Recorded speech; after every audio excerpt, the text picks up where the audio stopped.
They regret losing you the moment they realize nobody else was loving them the way you did.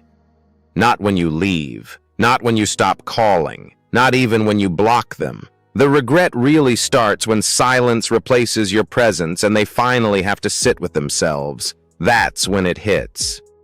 Because while you were there, they had comfort, they had loyalty, they had somebody willing to understand them even when they were difficult to love.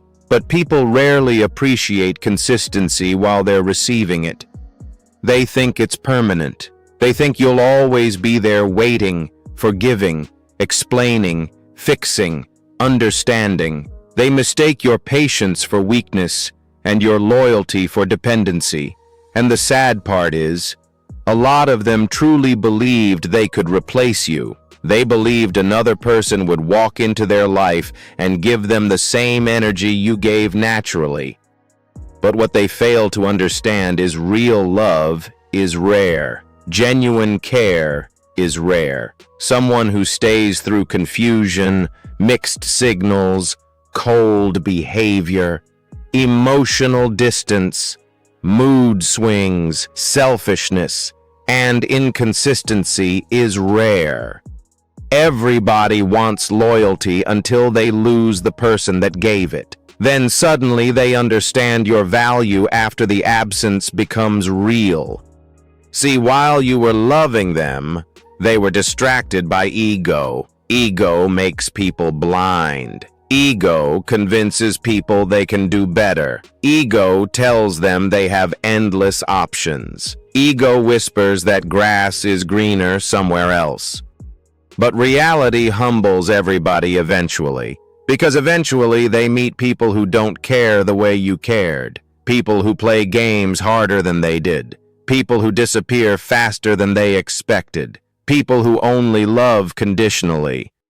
And suddenly your softness becomes unforgettable. Suddenly your understanding becomes unmatched. Suddenly the things they ignored about you become the exact things they search for in somebody else.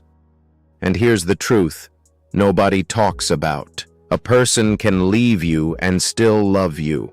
A person can hurt you and still regret it later. Human beings are complicated. Some people sabotage the very thing they prayed for because deep down they don't feel worthy of peace. They're addicted to chaos. They confuse emotional instability with passion. So when somebody real enters their life, instead of protecting it, they test it. They push it. They neglect it. They act careless because they think love will wait forever. But love gets tired too. Even the most patient heart eventually reaches a breaking point. You know what really shocks them? When you finally stop chasing. That's the part they never prepare for. They prepare for your anger. They prepare for your tears. They prepare for your emotional messages and your attempts to fix things.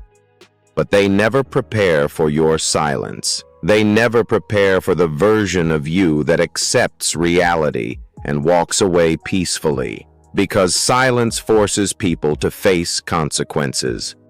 Once you stop reacting, stop explaining, stop reaching out, they lose access to your energy. And energy withdrawal is real, especially when someone was emotionally feeding off your attention for a long time.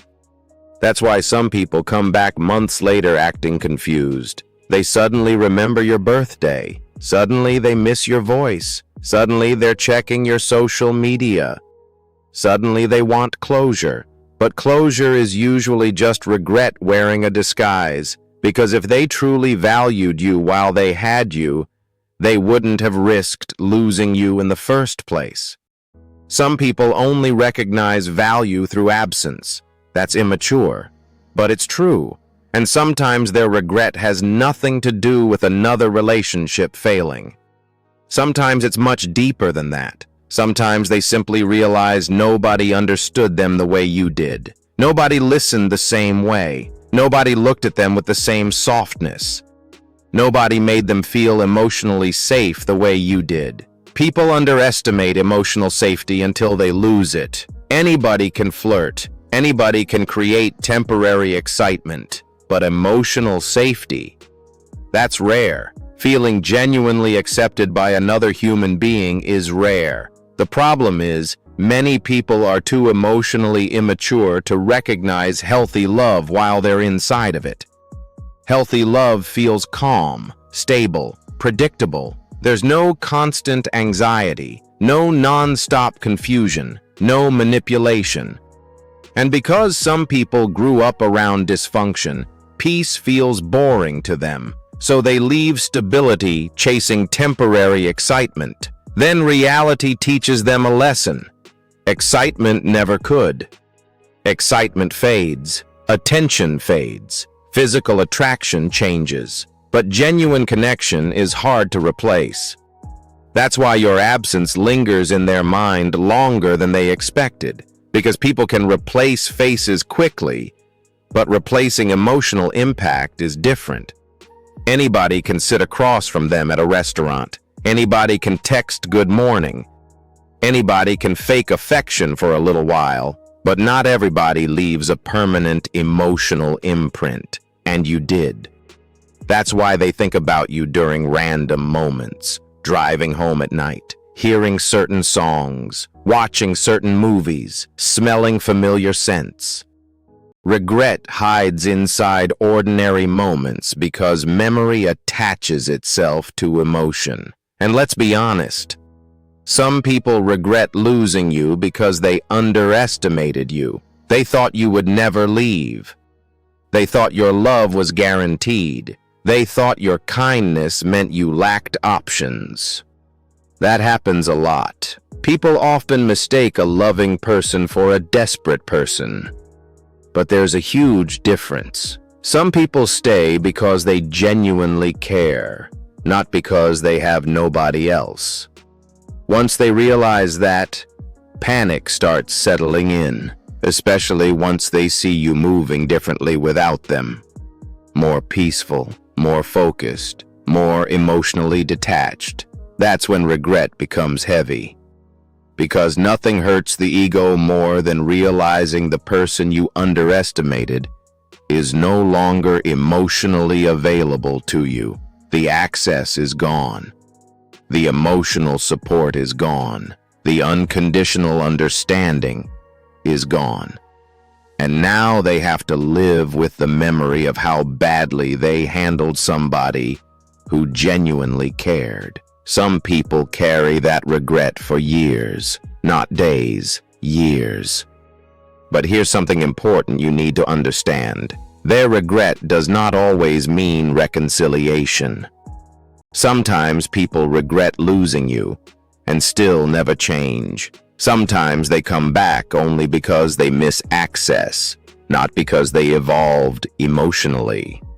Missing you and being ready for you are two completely different things. A lonely person will revisit familiar energy just to soothe themselves temporarily.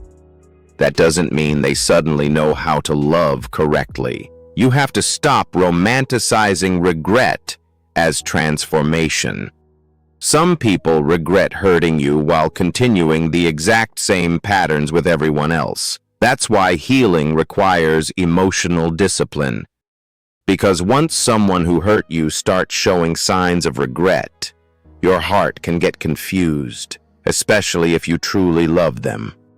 Part of you wants to believe the pain meant something. Part of you wants to believe they finally understand your worth.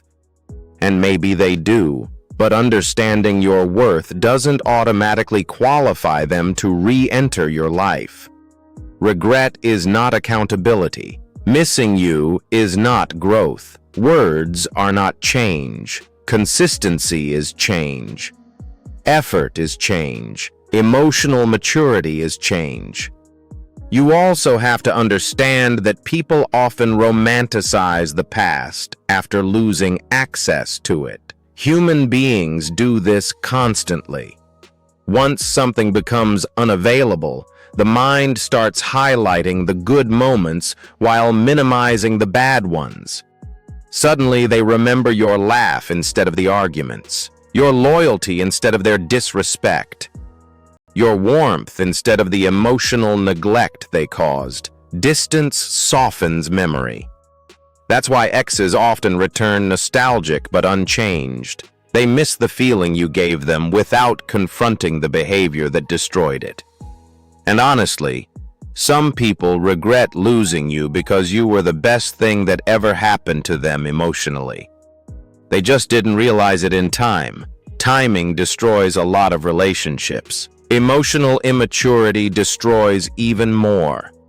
Some people meet real love before they've healed enough to handle it properly. So instead of nurturing it, they damage it through insecurity, selfishness, fear, or avoidance.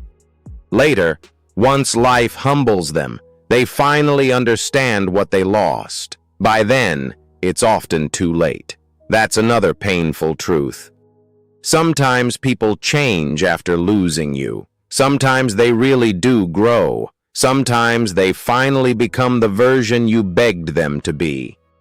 But they become that version for someone else because pain forced evolution, and that hurts. It hurts knowing they had potential all along, but needed to lose you to activate it. But your pain was never meant to be a training ground for somebody else's emotional development. Your role was not to destroy yourself while trying to teach another person how to love. You have to stop measuring your value based on how long it takes somebody to regret losing you. Some people regret it immediately. Some regret it years later. Some bury it forever behind pride and ego. Some never admit it publicly but feel it privately every day. But regardless of their regret, your value remains the same. You were valuable before they recognized it. And sometimes the biggest revenge isn't making them regret losing you. Sometimes the biggest revenge is becoming emotionally free from needing their regret at all, reaching a point where you no longer need validation from the person who mishandled you. That's power. Because healing isn't about becoming cold. It's about becoming unavailable for disrespect. There's a difference. A healed person doesn't obsess over being chosen anymore. They observe behavior. They recognize patterns. They stop making excuses for emotional inconsistency. They stop begging for clarity from confused people. They stop trying to convince others to love them correctly. Once you heal, your standards rise naturally. Not from arrogance, but from self-respect. And the funny thing is, people often regret losing you most once they realize you finally see yourself clearly. Confidence changes your energy. Self-respect changes your decisions. Emotional detachment changes your presence. Once you stop needing them emotionally, the dynamic shifts completely. Suddenly, they feel your absence differently because your energy is no longer available on demand. That's why sometimes they come back testing the waters. Small messages, random reactions, casual check-ins. They want to know if they still have emotional access to you. And if you respond too quickly, too emotionally, too available, they relax again because they realize nothing truly changed. But when they feel distance, calmness, boundaries, and emotional control, that's when regret intensifies. Because now they understand losing, you actually cost them something real. But don't confuse regret with destiny. Not every returning person deserves re-entry into your life. Some people return because life became uncomfortable without you. Some return because their ego got bruised elsewhere. Some return because loneliness makes people nostalgic. You have to learn how to separate genuine accountability from emotional convenience. A truly changed person doesn't just say they miss you. They acknowledge the damage they caused specifically. They take responsibility without excuses. They respect your boundaries. They show consistency over time. They don't pressure you emotionally. Growth reveals itself through behavior, not emotional speeches. Anybody can sound sincere when they feel a loss. And another thing, stop thinking your kindness was weakness. Loving deeply was never your flaw. Caring genuinely was never your flaw. Being patient was never your flaw. Their inability to appreciate healthy love is a reflection of them, not you. The world has convinced people to become emotionally detached just to avoid pain, but there's nothing embarrassing about having a real heart. The key is learning discernment, learning who deserves access to your heart and who only consumes it carelessly. Because the wrong person will drain your love while making you feel hard to love. The right person will protect your heart while appreciating your softness naturally. Huge difference. And once you experience genuine reciprocity, you stop romanticizing bare minimum behavior. At the end of the day, yes, many people regret losing someone real, but regret is part of life. Everybody eventually regrets mishandling something valuable. Some regret opportunities. Some regret friendships. Some regret family. Some regret love. That's human nature. But your responsibility is not to sit around waiting for somebody to realize your worth. Your responsibility is to recognize it yourself first. Because once you truly understand your value, you stop fighting to stay where you are repeatedly undervalued. You stop trying to earn basic respect. You stop shrinking yourself to fit inside inconsistent love. And ironically, that's often when the regret finally reaches them fully. When they realize you are no longer waiting emotionally. When they realize your life continued. When they realize your heart finally closed the door they thought would stay open forever. That realization breaks people more than they admit. Because deep down, many people believe they can return whenever they want. They believe your love exists permanently in reserve waiting for them. So when they finally understand that your feelings changed, your boundaries strengthened, and your peace matters more now, reality hits hard. And maybe they do regret losing you. Maybe they think about you constantly. Maybe they replay conversations in their head wishing they handled things differently. Maybe they compare everybody to you quietly. Maybe your name still sits heavy on their heart. But none of that changes the lesson you needed to learn. Never beg for the love you naturally gave away for free. Never stay where your heart is repeatedly mishandled. Never confuse potential with reality. And never let someone teach you that your love was too much simply because they lacked the capacity to handle something real. If you believe this message has been helpful, please like, share, and subscribe. And always remember, folks, where the behavior pattern repeats, the truth speaks. Thanks for stopping by. Until the next time.